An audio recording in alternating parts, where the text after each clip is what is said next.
Do you believe Trump is compromised? It's certainly possible. Again, we've talked about it. I think there's no question that there was a Mossad connection to Epstein, and it's a practice again that intelligence agencies around the world have used. They get compromising materials, and this was just sort of the ideal, um, the ideal, uh, operation, to achieve those. If you want to collect compromising materials, yeah, you buy an island and stock it with underage, girls, and you get powerful people from the Western establishment to visit it, and you have cameras in every room, and wow, you just have this treasure trove of compromising material. And we've wondered often, why it is that the leadership in the West has been so complicit, why nobody ever speaks out. And a lot of it is just pure ideology. But again, it may in some cases be this. It just may be, outright blackmail. And it could extend to Trump. It's possible. I don't know. I don't know. It just, Trump may very well be in the file. Now, Elon Musk is not 100% reliable. He's made claims in the past that proved to be false. Sometimes he spread false information. But it's certainly believable. Right. I find it believable. Obviously, we're just speculating here, but do you think that it explains some of Trump's behavior, vis-a-vis Iran and just the Middle East in general? It could. It's not necessary. I mean, he has always put himself forward as a zealous supporter of Zionism. He does have this Jewish son-in-law, and he's got all these connections in New York. He's socially tied to Zionism. Let's put it that way. So even absent some compromising materials, it's just not surprising. But that would just add to it. If he had second thoughts, and I believe that he's probably had second thoughts about his support for Zionists. I think that's probably true of Trump. But if he's had second thoughts, then he'll remember, oh, damn, they got that video, okay, let's stop thinking about that. We just won't go down that path. That's possible. It's so wild. It just feels like every single politician in America seems to be compromised, other than Thomas Massey. He seems to be the only one. I don't know, maybe. Yeah, well, it's not necessarily that, they didn't all go to that island, but often it's just outright money. It's just sort of money, bribes. APAC. Yeah, right. Yeah, I think it's becoming more and more apparent to the everyday citizen that our politicians are compromised the longer this Gaza conflict goes on, because when we see so many children that are dying, starvation, just clear attacks on clear ethnic cleansing, clearly what's looking to be very genocidal right. to so many right. people, and backed up by really explicit statements by Israeli leadership. It's not like, oh, people are interpreting these images in a certain way or whatever, but the Israeli leadership is openly talking about, and they have from the beginning. It seems like, especially immediately following October 7th, they referred to the human animals, no innocence. And this came from people across the spectrum, like Gallant right. was one of them. I think he referred to the Palestinians as human animals. He was the defense minister at the time, if I remember correctly. But then we were getting just, the same kind of statements with increasing frequency from let's say the heights of Israeli politics and culture, and then we had those poll results. We're just talking about, it's not just a few bad leaders, or it's just a few individuals at the top, but it's just the entire society is in favor of ethnic cleansing, is in favor of really genocide in one form or another. Right. You can hear it straight from their mouths themselves. Like I said, 82% of Israelis support ethnic cleansing of all of Gaza. So you can't sugarcoat it anymore. So when anybody is trying to sugarcoat it and trying to cover for it and justify what's happening in Gaza, then immediately people are like, you have to be compromised, because no normal person would come to this conclusion if you're watching what's unfolding for so long. It's been 20 months now of this, of just nonstop children dying. How many people have we seen burned alive, children, little girls being burned alive, things like this, and you're still saying, "Oh, Israel has the right to defend itself." To me, it's becoming clear that these people are compromised in some way, Yeah. and I think the most of the world is seeing that. And I'm just wondering, the majority of the world is just disgusted at what Israel is doing, and I'm just wondering how the rest of the world is viewing this relationship between Israel and the United States. Everybody knew that there was kind of something there, Mm. but I don't think people realized to the extent, Yeah. you know. Yeah.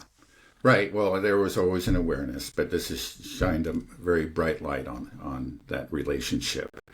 And I would say, as far as the fact that there are still many people that are supporting the Israeli government, even the Netanyahu government. For example, just basically the Republican Party of the United States. Um,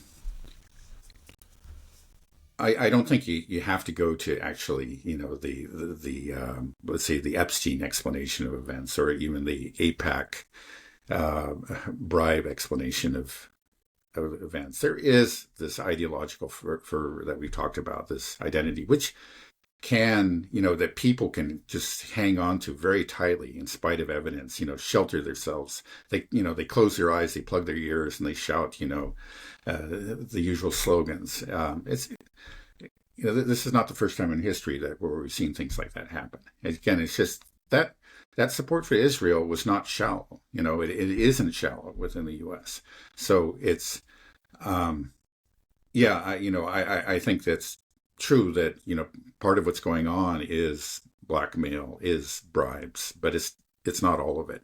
I think it's actually still most of it is that ideological commitment, this identification with Israel that many people have adopted. And then it's just something like when it's questioned, it feels like their very selves, their very sense of what's right and good is being questioned. And people will fight that for a long time. Now it's, eventually it breaks down. I read an interesting article in Haaretz about actually an Israeli Jew, and describing how, like, he heard these things and he just, he refused to consider the Gazans as people. He just, he saw some images, he heard these stories, but it just, like, every time he'd go back and think to October 7th, and that would just, like, cause him to once again strengthen his resolve to destroy Gaza, and or at least to support the efforts, the operation that was destroying Gaza. But it finally did break through. It's just like there was some images that came, and he saw it, and he just broke down, and he had to say, "Oh gosh, these are humans. What are we doing?" So it can happen, but you could see how he wasn't compromised. We're talking about an Israeli individual, so you can the emotional ties, the emotional investment for them is much greater, you would think, than for Americans. So it's something even harder for him to do. Now, clearly he's an outlier, but he did do it. But I was struck by how difficult it was and how long he fought it. And then finally it did break through.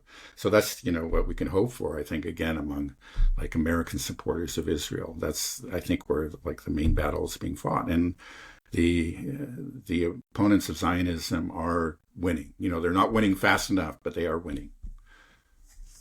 Well, we haven't had a poll that I've seen in the past month or two, but there's a poll that came out 2 or 3 months ago that showed that the majority of Americans, 53%, had an unfavorable view of Israel. I imagine that number is higher now. I would expect so. Yeah.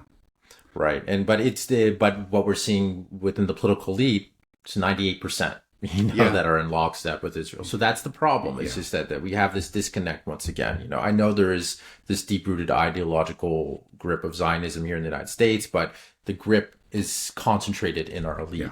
And it just, I don't know is that the biggest problem that we have? I mean, it's clear that we're not in control, that this is, the deep state is real.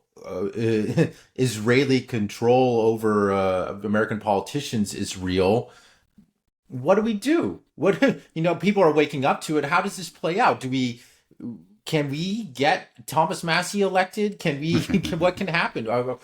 Will we see more and more people? We're seeing more and more people turn. Like Piers Morgan has turned on Israel, and they're coming after him hard, which I think is going to strengthen his resolve against, like, hey, this is not okay. And who knows, maybe Elon Musk will come out and say something now with these Epstein files. But it, once it becomes so clear to everybody what's happened, what is going on, that the United States is being controlled in large part by a foreign country, what does that do to us? What does that do to the world? Hmm. How do we handle that problem? Yeah, well, um, yeah, no, it's an interesting state of affairs. Again, there is actually again not unusual within the West. Again, there is this great disconnect between the elite, the establishment, and the people. You're finding it, yeah. Here, 53% have an unfavorable view. In places like Britain, which is also very, very strongly, the government is very, very pro Zionist. It's 60%, and then in other European countries, it can be 70% or more.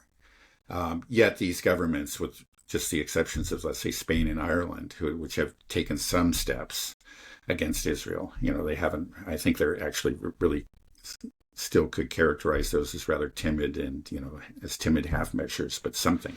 The others are fully on board, and, in spite of some recent statements by Merz and Macron and Starmer himself, they have done nothing to lessen their support for Israel. So we have this huge gap again between the elite and the people. How is that going to end? And I think I've said in the past, I see two main roads that we could go down. Again, history always surprises us. There's probably a third road that we never thought of. But the two main ones that I see are that, okay, yeah, we do have some sort of revolution. A firm anti-Zionist is elected to office. Most likely it would happen in Europe first. Unfortunately, you just don't see that because, like the populists that are threatening the establishment, unfortunately, tend to have made a deal with the devil.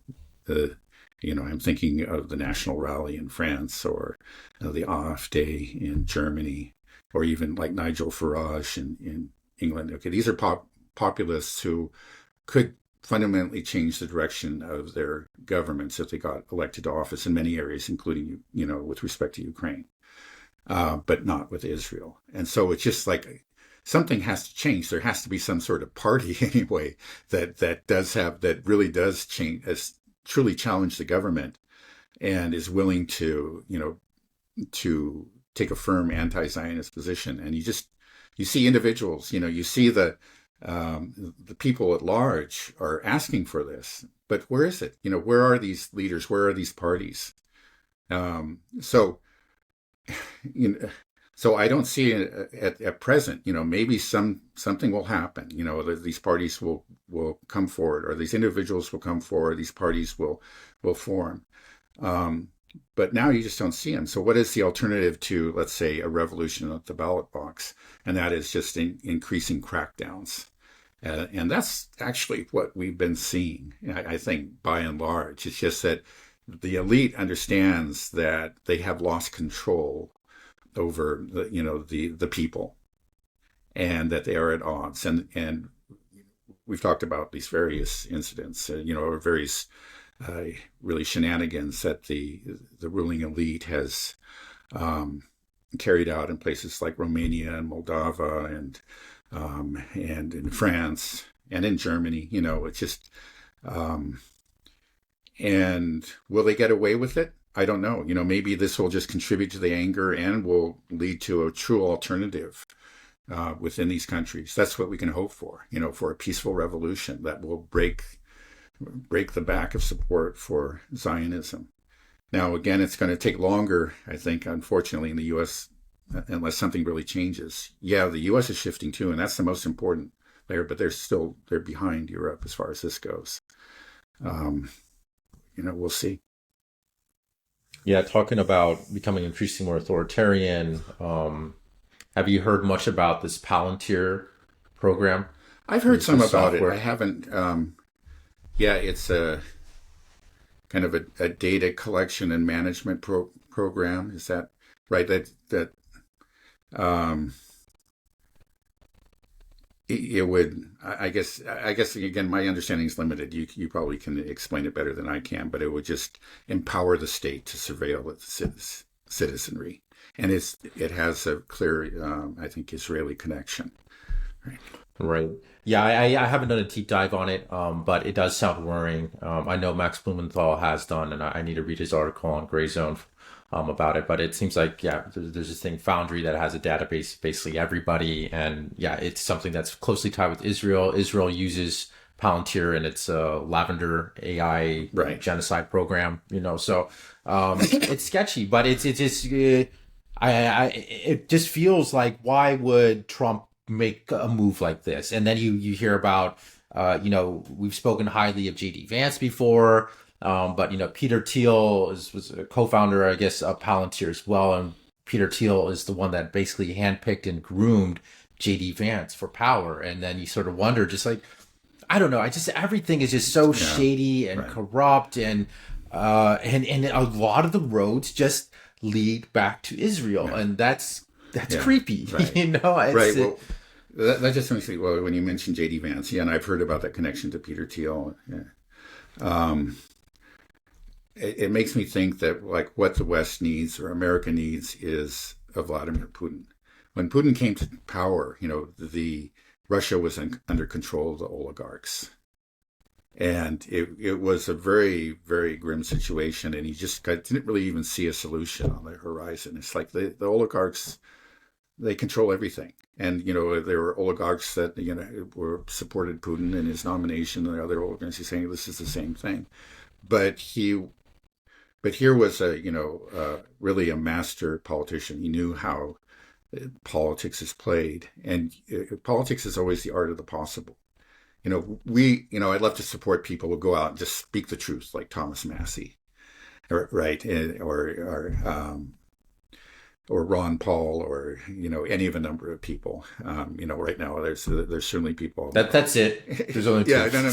Well, There's not many. yeah, there are not many. Yeah, I was thinking again. It's really true. You would think that there would be people on the left. There are certainly leftist intellectuals who speak the truth, and we often mention them, but you just don't find them in the Congress right now, the representatives there. Um, but that's not usually how things move forward. Let's be honest. It's good that there's people there, they're speaking, and other people are listening. It's somebody who has to be craftier and really knows how to fight, to win a war in this dirty game of politics. And that's one thing. It's like when Putin came to power, it wasn't just a simple, he didn't just turn on all the oligarchs at once. He used oligarchs against oligarchs, and gradually, drove them out, and then, finally neutralized those that were remaining. But it took, he had to be very, very crafty, and he didn't have to, he had to be, very careful. He couldn't advertise his intentions. He had to ally himself with some very unpleasant characters in the short run to achieve victories. And then once he actually was able to gain power, he was then able to turn on some of these people that he worked with. That's what you'd have to do. So I could say, I could at least imagine, I could hope that JD Vance could be a person like this, because he is a very smart man, I think, and somebody with a real intellectual substance, unlike Trump. That's the unfortunate thing. Trump, again, we've talked about him so much, I don't need to talk about him anymore. But Vance, potentially, who knows? Maybe he really is a true believer in Israel, or, he is corrupt. I don't know enough about him. But maybe, if you don't get a revolution from below, maybe you have somebody like in the establishment that understands what needs to be done, and has the ability, has the political skills to actually carry out a revolution from the top. We can just speculate, but that's because right now you just don't see anybody. That's Yeah, it's such a shame. Everybody put so much hope in Trump because he was marketing himself as an anti-establishment person, but he's just so wishy-washy and just politically weak. Yeah. He just seems to succumb to pressure, or like you're saying, he might just be completely compromised. I mean, or all of the above. Yeah. Well, Not yeah. One intellectually thing is, sound, yeah. The compromised. problem is he doesn't really have a command of the facts. He's intellectually lazy. We've heard from different sources that he doesn't even listen to these intelligence reports. He sits down and watches the news and talks to his friends and whatever. And sometimes he picks up good ideas, but then others, and he just doesn't. He just doesn't seem to have the intellectual discipline to actually, to adopt one set of ideas and then work out a strategy to support it. He's just as we know, he's just all over the map. So he's just, in the end, he's up against a very disciplined establishment that knows what it wants, and they're going to win a battle against somebody like that. I mean, he got in a few punches at the beginning, but he's like a boxer that just kind of just punches wildly in every direction, and the disciplined boxer will take him down eventually. I don't know if that analogy worked, but maybe. Yeah, it worked. Yeah, yeah.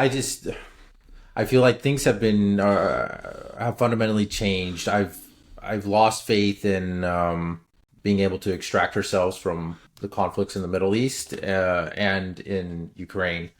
And it just feels like the inevitable path then is that we're back on this escalation path that will ultimately lead to the collapse of the Western hegemony, which needs to happen. Hopefully, it'll happen peacefully, or a nuclear war or full out. Yeah, it just the question I guess becomes, how does that collapse? Do we end up going through an all out war, potentially even a nuclear war? Do we go through a financial collapse that brings it down, or do we have some type of revolution within these countries? Those seem to be the three paths, and things will continually get more and more terrifying as we get closer and closer, as things get more and more tense between Israel and Iran, or what's happening in Gaza. It gets worse and worse. With Ukraine, if Russia begins to start marching onto Kiev closer and closer, this is where that's where I think, the rubber meets the road is, okay, are we going to war? Are we going to be pumping in so much money that we just have experienced a financial collapse? Or are we going to see people take to the streets in all these countries and overthrow governments? Do you think so? Well, Those yeah, I are think you're what right. we're And looking at? I really don't want to put my money on anything. It's just the only thing that I'm certain of is that it's going to get crazier, and that we're going to, and that the escalation will continue. Who knows where it'll end. Yeah, and I feel like we might be seeing, one of these things happen potentially this year. That's Yeah, scary. It's so crazy that yeah, I don't know if, do you think most of the people are aware of what's happening, of what's going on, or is it going to hit people like just blindside them when all of a sudden, like, oh my goodness, we're in war, and nukes are flying, or all of a sudden, like, oh, what, someone's overthrowing the government right now, or we have the dollar's worthless, it's yeah. like, I think most people are blissfully ignorant. Let's be honest. It's just the vast majority of people are leading their lives. I think, like in polls show this, that there is this growing sense of unease, a growing sense of pessimism. They know that something's wrong, but very few people, have a real, let's say, granular or detailed understanding of what's taking place, what the issues are, where the real dangers are. It's just sort of, they, they find it harder and harder to make ends meet. And they've stopped believing in mainstream news sources. Some of them have found good alternatives. Others have found, frankly, nutty alternatives. It's just, who knows? I think that, yeah, it would be interesting to see. Maybe people wouldn't be, that there is this growing pessimism. I don't think most people understand exactly where the threats are. But if,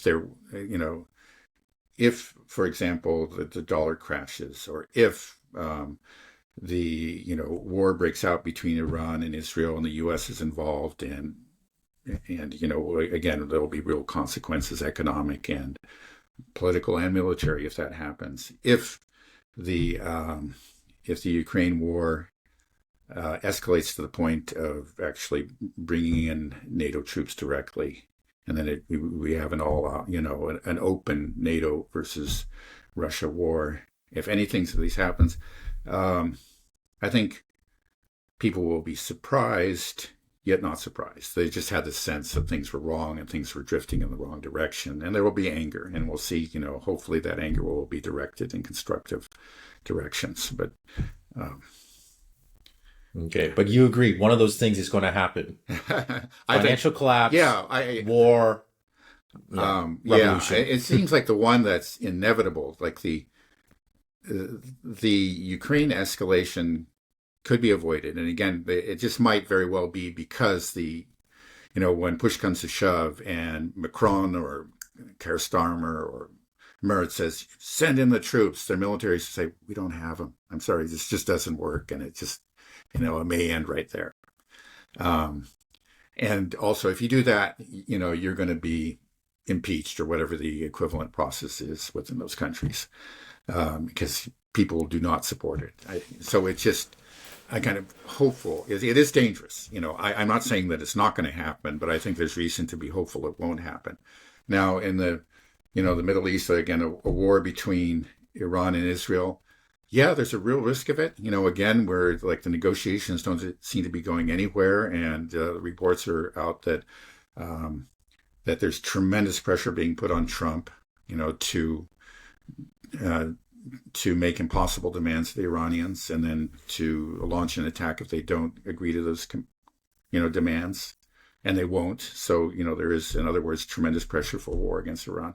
Now, it has to be remembered that, though, in the case of Iran and Israel, this is an old story. There have been real major efforts on the part of Israel to push the U.S. into war, and you have previous presidents going back to George W. Bush and Obama complaining about it. It's like the damn Israelis are trying to make me, attack Iran, and they have pushed back. It hasn't happened.